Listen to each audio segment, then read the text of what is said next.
What's up, everybody? Thanks as always for supporting the show. It would mean a lot to me if you would take a second to scroll down and hit that subscribe button to the Hoops Tonight YouTube channel, and then follow me on social media on TikTok, Instagram, and Twitter so you guys don't miss any of our content over the course of this season. All right, let's talk some basketball. All right, let's talk about the Golden State Warriors for a little bit. So the Warriors over the weekend added Buddy Hield and Kyle Anderson. So for Buddy Hield, the idea is obviously that he can fill a Klay Thompson-esque role as a movement shooter off the bench, right? And that makes some sense because Buddy Hield is the poor man's version of Klay Thompson. Indiana used him a little differently. He set a lot of on-ball screens for Tyrese Halliburton, like ghost screens. That was one of the most common actions. Before the Pacers made all their trades, it was like Miles Turner pick and pop with Halliburton, Buddy Hield ghost screens. Those are like the two primary actions that they ran the most. And so Buddy Hield got a lot of reps that registered as like pick and roll man reps, because technically he's setting the ball screen and rolling, but he's popping to the 3-point line. But that technically is like an off-screen movement shooter type of role. And then he did do a lot of work in movement shooting situations coming off of off-ball screens as well with the Pacers. Now, and obviously very small sample size with the Sixers, but he did some work in that department as well. Now, to be clear, Klay Thompson is better than Buddy Hield in every way. Klay got 1.1 points per shot attempt on off-screen plays. Buddy Hield got 0.89 on much lower volume. Klay converted spot-ups at 1.08 points per play.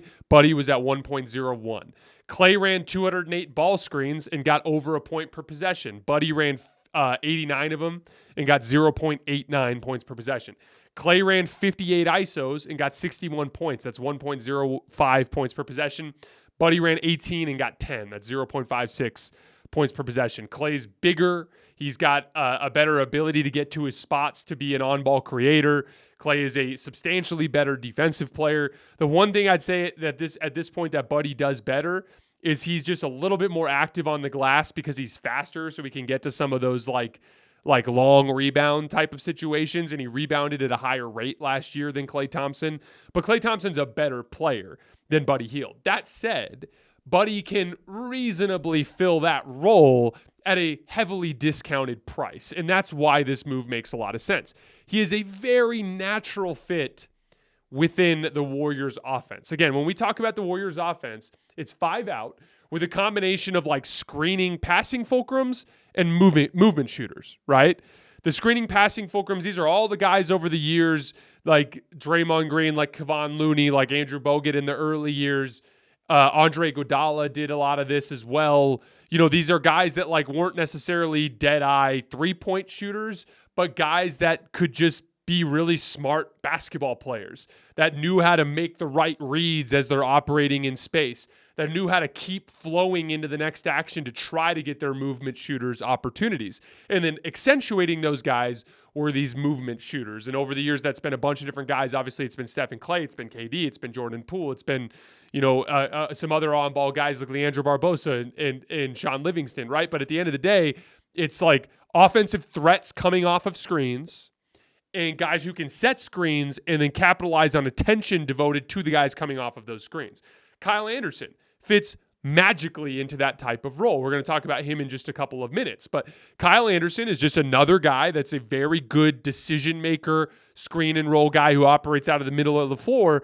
And then you've got Buddy Hield as another movement shooter. And Buddy Hield, by the way, also just brings 3-point volume. He took 7 3-point attempts per game last year combined in the two destinations and shot 39% on them. So just kind of adds that influx of 3-point volume to try to replace some of what Klay Thompson brings to the table. Now, as I said, these guys have their issues, but I like these additions because neither guy should be in their core 5-man lineup. When you look at these moves through the lens of being like fringe, like outside of the starting lineup, guys who are like your 7th or 8th man, when you look at them through that context, they actually make a ton of sense. Like Buddy Hield has his issues. He's not an efficient on-ball creator. He's at his best when he's being set up with an advantage. Klay Thompson was a better on-ball creator than Buddy Hield, obviously. But he's undersized. He's a mediocre athlete. But he's perfectly fine as a rotational bench guard. And he is a very natural fit within the offense, which should allow you to maximize what you get out of Buddy Hield.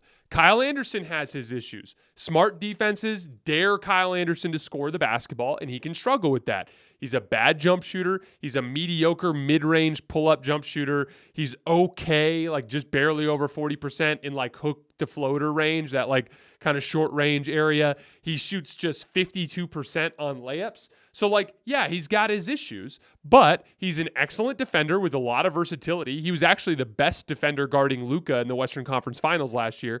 He's a really smart playmaker. He's actually one of the best assist to turnover guys in the league, 4.2 assists to just 1.2 turnovers last year. Really good decision maker in the middle of the floor. He's a quality rotation piece. These are guys that as long as you don't need to close games with them, they can really help you. And on nights when Buddy Hield has it going and maybe DeAnthony Melton isn't playing as well, Buddy Hield is an option there, but you don't need to go that route. These are guys that you're not depending on for massive roles. You're depending on them in bench roles. And within that context, I really like it. So the Warriors this summer already have bolstered their rotation with a quality starter in DeAnthony Melton, in my opinion, provided that he's healthy, and two good rotation pieces. And I've talked about this extensively, but I love DeAnthony Melton's game. If he's healthy, he's your starting two guard. And so then you start to look at their best lineups and you go, okay, Steph Curry, top 10 player in the league, DeAnthony Melton, bona fide, really good high-level starter at the two guard, Andrew Wiggins, bona fide, really high-level starter at the three, and Draymond Green, who's one of the best defensive players in the league. That's a good core four to have in terms of your core lineups. Now, the question is, who's that fifth guy? Now, in the short term, it's probably Kaminga, right? But Steve Kerr has been on the record that he doesn't love the idea of Kaminga and Wiggins playing together. They're two inconsistent shooters. They don't have a lot of feel for the game from those two spots. And that's the most important thing when we talk about Kaminga is like the fit is a little clunky in Golden State because this is a 5-out offense where read and react and quick decision-making, quick quality decision-making is vitally important. And that's one of Kaminga's biggest weaknesses right now. It's why I love the Kyle Anderson fit. Say what you want about him. He's an excellent decision maker who will operate well in 5-out. As we look at, as I talked about through the Warriors' history, that type of player has been so very important, right? So this is where the Lauri Markkanen rumors come in. Because Kuminga is that fifth guy to me, is the odd man out. He's the one guy that like is going to cause that lineup to fail reaching the level on both ends of the floor that it needs to reach. Now, to be clear, before we go any further on Lauri, the Warriors might just not have enough to get Lauri Markkanen. Like if a team like the San Antonio Spurs decides that they really want to put their best offer together, they'd probably win that bidding war. So the question is, should the Warriors consider including Jonathan Kuminga in a potential deal for Lauri Markkanen? And I think the answer is very clearly yes. And so I'm going to make the case for that now. I have three reasons why. Three reasons why I think the Warriors should include Jonathan Kuminga in a deal for Lauri if that's what it takes. Number one, Jonathan Kuminga has all-star upside, but he does not appear to have superstar upside. I'm a big believer in Jonathan Kuminga. He's like a truly transcendent athlete. Talked about this a lot last year, but nobody can keep him in front when he makes quick lateral moves out of the high post when he's attacking with a triple threat or even out of the post. Like that was why he was so successful in the post last year. That's why he drew so many fouls, because he was getting defenders out of position. He's an intriguing defender with a lot of upside. I like him a little better on the ball than off the ball right now. I think he'll have multiple seasons as an NBA player where he averages over 20 points per game, and I think that he'll probably make an all-star team at some point. But he has not shown what Jonathan Kuminga has clearly not shown to this point is that multifaceted dominance that you typically see from foundational superstars right around this point in their careers. You see flashes of it, and we did not see that with Kuminga. In my opinion, Jonathan Kuminga's absolute ceiling, like the best player he could be, would be what Jaylen Brown has become. And that is a huge compliment. Jaylen Brown just won a Finals MVP. But Jaylen Brown is somewhere around the 15th best player in the NBA. That would be an absolute monstrous success story for Jonathan Kuminga. I think it's more likely than not that he doesn't get to that level. but that is his upside. Jaylen Brown is not the franchise cornerstone that the guys at the top of the league are. The guys like Shai Gilgeous-Alexander, Giannis Antetokounmpo, Joel Embiid, Luka Doncic, Nikola Jokic. Jonathan Kuminga has no shot at cracking that tier, right? And so with that being the case, like, I don't view him as like a can't miss type of asset. Number two, Lauri Markkanen is also not that type of guy.